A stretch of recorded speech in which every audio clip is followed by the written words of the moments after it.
Welcome to next classes. Next class में आपका स्वागत है। तो आज हम आगे करेंगे लिस्ट इन HTML। HTML में लिस्ट क्या होती है और उसका यूज जो है हम कैसे करते हैं। तो HTML में देखा जाए तो स्पेसिफिक दो टाइप की लिस्ट होती है। पहली हमारी ऑर्डर्ड लिस्ट, दूसरी हमारी अनऑर्डर्ड लिस्ट। उनको लिखने का तरीका लगभग सेम ही है, बस उसमें थोड़ी बहुत डिफरेंसेस है। ठीक है। तो अभी हम उसका प्रैक्टिकल देखेंगे। उससे पहले आपको एक सिंपल HTML की बॉयलर प्लेट को क्रिएट कर लेना है। ठीक है। और उसको ओपन विद लाइव सर्वर करके उसको लाइव चला लेना, ताकि आप जो भी काम करो उसका आउटपुट आप देख पाओ आसानी से। ठीक है। तो यहाँ पे हमारा जो सर्वर है वो लाइव चल चुका है। तो यहाँ पे जाने के बाद हमको एक UL क्रिएट करनी है। UL stand for unordered list. ऐसे ही हमारी एक और होती है जिसको OL बोला जाता है। OL stands for ordered list. इतना क्लियर है। आगे चलते हैं। तो इसके अंदर हमारे लिस्ट आइटम होते हैं जिनको हम LI बोलते हैं। इसके यहाँ पे हम मल्टीपल अपने जो भी है ऑब्जेक्ट्स है, जो भी हम दिखाना चाहते हैं किसी भी UL में, वो यहाँ पे दिखा सकते हैं। यहाँ पे जैसे मैंने होम ले रखा है, सॉरी सॉरी, हाँ, जैसे मैंने होम है यहाँ पे, मैं इसी को कॉपी पेस्ट कर लेता हूँ 4 बार। ठीक है। तो अब हम इसका आउटपुट चेक करते हैं। तो देखो यहाँ पर हमारी जो एक लिस्ट है वो शो होने लग गई है। ठीक है। हम इसका टाइप भी है वो चेंज कर सकते हैं। सिंपल आपको लिखना है यहाँ पे टाइप, और यहाँ पे आप स्क्वेयर, क्योंकि वहाँ पे पहले सर्कल था, अब यहाँ पे स्क्वेयर। ठीक है। ऐसे आप जिस शेप में ले जाना चाहते हो शेप में आप कर सकते हो। ठीक है। नेक्स्ट जो दूसरी लिस्ट है हमारी, उसको बोलते हैं OL। ठीक है। OL का लिखने का तरीका भी बिल्कुल सेम वैसा ही है जैसा कि UL का, बट इन दोनों में डिफरेंस क्या है, चलो अब हम प्रैक्टिकल करके ही देखते हैं। इसमें भी सेम LI ही लेनी है आपको। तो यहाँ पे भी हम कुछ ले सकते हैं, लिस्ट लिख देते हैं यहाँ पे। ठीक है। और इसी को कॉपी पेस्ट कर देते हैं।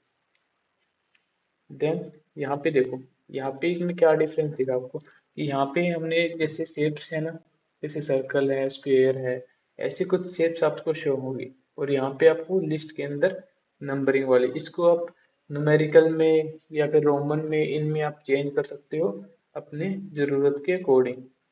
ठीक है। तो लिस्ट तो अपनी दो टाइप की होती है, वो तो हमने कर ली। आगे हम पढ़ेंगे एक और नया टॉपिक है, टेबल्स। ठीक है।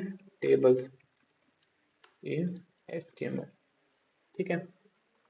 तो जो लिस्ट है ये तो आसानी है, ज़्यादा कुछ है नहीं इनमें कुछ सीखने के लिए। तो अब आगे बात करते हैं टेबल की। आपने किसी भी वे में जितना भी चेक किया ना, उसमें सभी में क्या आपने टेबल कहीं ना कहीं यूज की होगी। ठीक है। तो हम अपने वेब पेज को ओपन कर लेते हैं। ठीक है। तो यहाँ पे जहाँ कहीं भी आपको नीड हो ना टेबल यूज करने के लिए, वहाँ पे आप कर सकते हैं। ठीक है। जैसे यहाँ पे लिंक्स है, यहाँ पे आप टेबल, सॉरी टेबल नहीं, आप लिस्ट का यूज कर सकते हैं यहाँ पे, जैसे लिस्ट। ठीक है। कोई टेबल का फॉर्मेट होगा तो वहाँ पे आप टेबल का फॉर्मेट को भी यूज कर सकते हो।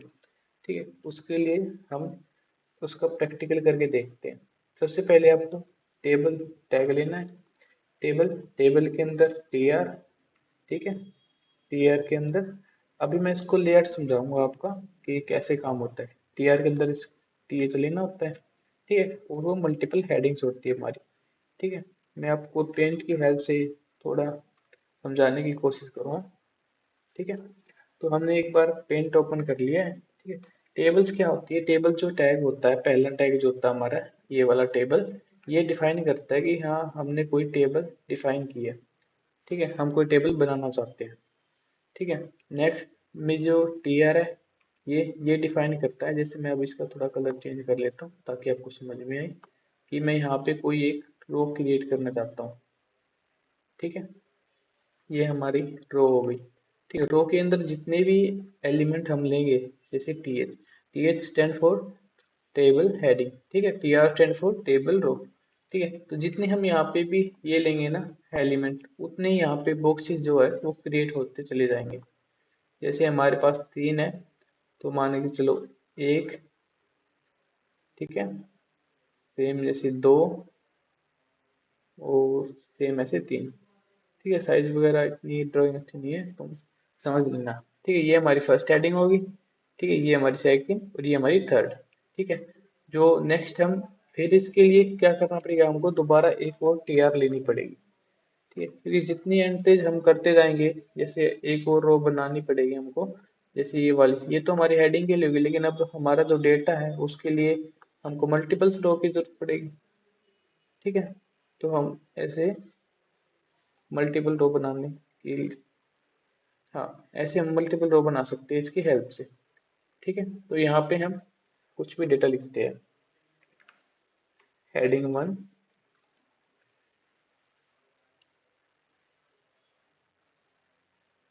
हेडिंग 2, ठीक है, हेडिंग 3। ठीक है, तो ये हमारी 3 हेडिंग होगी, और नेक्स्ट जो हमारी टेबल रो उसके अंदर हम इसी को एक बार कॉपी पेस्ट कर लेते हैं। ठीक है, यहाँ पे जाके आप इनको रीनेम कर लेना, क्योंकि हमने टेबल हेडिंग नहीं, यहाँ पे टीडी आएगा, टीडी मीन्स टेबल डेटा। ठीक है, टेबल डेटा, अब जो अपने हेडिंग दिया आप उसका डेटा हम फिल करेंगे। ठीक है, इतना काम हो गया, तो अभी हम इसको भी चेंज कर देते हैं, डेटा 1 कर देते हैं हम, sorry sorry, data 1, data 2, data sorry, data 3। ठीक है, अब हम इसका आउटपुट चेक करते हैं। ठीक है, तो आप यहाँ पे ध्यान दोगे तो यहाँ पे आपकी पहली हेडिंग, दूसरी हेडिंग और तीसरी हेडिंग और उनका डेटा। ठीक है, अगर आपको जैसे ये वाली रो तो हमको समझ में आ गई। ठीक है, कि यहाँ पे हमारा जो पहली एंट्री हो गई, ठीक है, यहाँ पे हमारी दूसरी एंट्री हो गई, और यहाँ पे हमारी तीसरी एंट्री हो गई। ठीक है, लेकिन ऐसे हम हमको और एंट्रीज अगर इसमें ऐड ऑन करानी है, तो उसको हम किस तरीके से लिखेंगे, तो उसके लिए भी कुछ सेम ही तरीका है लिखने का। जैसे हमने टीआर क्रिएट की है, ठीक है, वैसे ही हम एक और टीआर को क्रिएट करेंगे।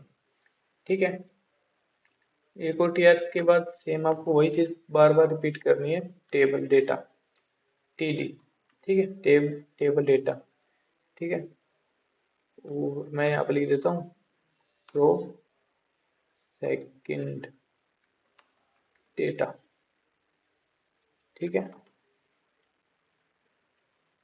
अब रिफ्रेश करते हैं तो ये हमारा शो होने लग गया।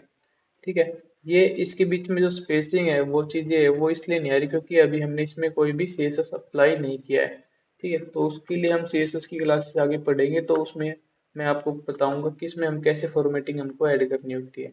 ठीक है, क्योंकि जो भी चीज़ें हैं ये सबसे पहले आपको ऐसे ही दिखती है, बाद में इनके जो कलर है, जो फॉन्ट का साइज है, वो स्टाइलिंग का काम, सारा काम हमारा सीएसएस का होता है, तो उसको हम नेक्स्ट जो हमारी प्लेलिस्ट आएगी एचटीएमएल के बाद सीएसएस की, उसमें कवर अप कर लेंगे।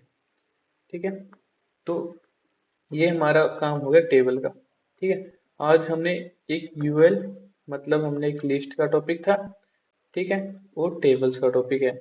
इससे पहले जो हमारे टॉपिक्स हुए हैं, ठीक है, उसमें हमारे HTML बेसिक्स,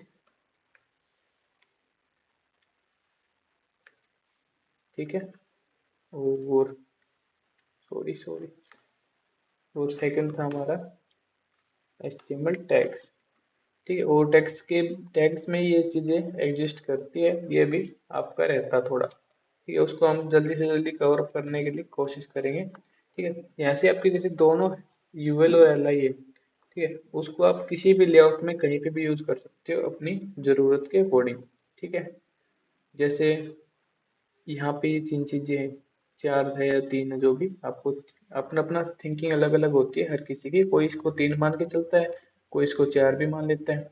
ठीक है, क्योंकि आप जो लेआउट तैयार कर रहे हो ना, उसमें क्या पता आप इसके इन तीनों को एल आई बनाओ, और कोई बंदा सोचता है, दूसरा जो पर्सन काम कर रहा है वो इन चारों को बना ले। ठीक है, तो यहाँ पे आप यूएल और एल आई जिसका मन करे उसका यूज कर सकते हो।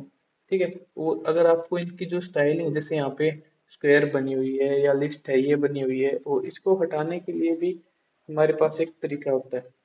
ठीक है, उसके लिए आपको सिंपल है तो ये सीएसएस का पार्ट, लेकिन फिर भी आप स्टाइल में लिखना है यहाँ पे, text decoration none.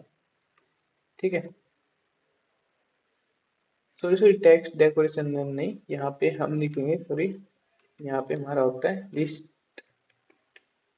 Style type नल, क्योंकि टेक्स्ट डेकोरेशन तो जैसे हम एंकर टैग लेते हैं, ठीक है, मैं आपको उसका एग्जांपल देता हूँ। जैसे हमने एंकर टैग लिया, यहाँ पे लिख दिया डेमो, ठीक है, और यहाँ पे फेवर के लिए खाली छोड़ देते हैं इसको। तो यहाँ पे देखना, यहाँ पे इसके नीचे अंडरलाइन आ रखी है, ठीक है, उस अंडरलाइन को हटाने के लिए या यहाँ पे स्टाइल और यहाँ पे लिखते टेक्स्ट डेकोरेशन नन, ठीक है, क्योंकि हमको जो इनकी डिफॉल्ट फॉर्मेटिंग है वो नहीं चाहिए। जैसे कि अब ना ही यहाँ से डॉट्स थी जो आपकी स्क्वायर से, वो भी रिमूव हो चुकी है, और जो यहाँ पे हमारा लिंक था उसका जो डिफॉल्ट जो अंडरलाइन आ रही थी जो हमको ज़रूरत नहीं थी, वो भी आपकी रिमूव हो चुकी है। ऐसे आप जिस जैसे आगे वाली लिस्ट है हमारी, उसको अगर उसकी जो नंबरिंग आ रही है, अगर आपको वो भी नहीं, वो भी हटानी है, तो उसको भी आप इसी को कॉपी पेस्ट करो, ठीक है, और अपनी OL के अंदर जाओ, उसे पेस्ट कर दो, रिफ्रेश करो, तो वहां से भी आपकी लिस्ट के आगे से जो नंबरिंग है वो गायब हो चुकी है, ठीक है। तो आज हमने क्या पढ़ा? आज हमने पढ़ा HTML में लिस्ट, ठीक है, बेसिक्स हमारे पहले हो गए थे, टैग्स हो गए थे, और आज हम लिस्ट हमने पढ़ी है, और HTML में टेबल्स, ठीक है। इतना क्लियर होने के बाद हम आगे नेक्स्ट क्लास में करेंगे, ठीक है। आज के लिए इतना ही।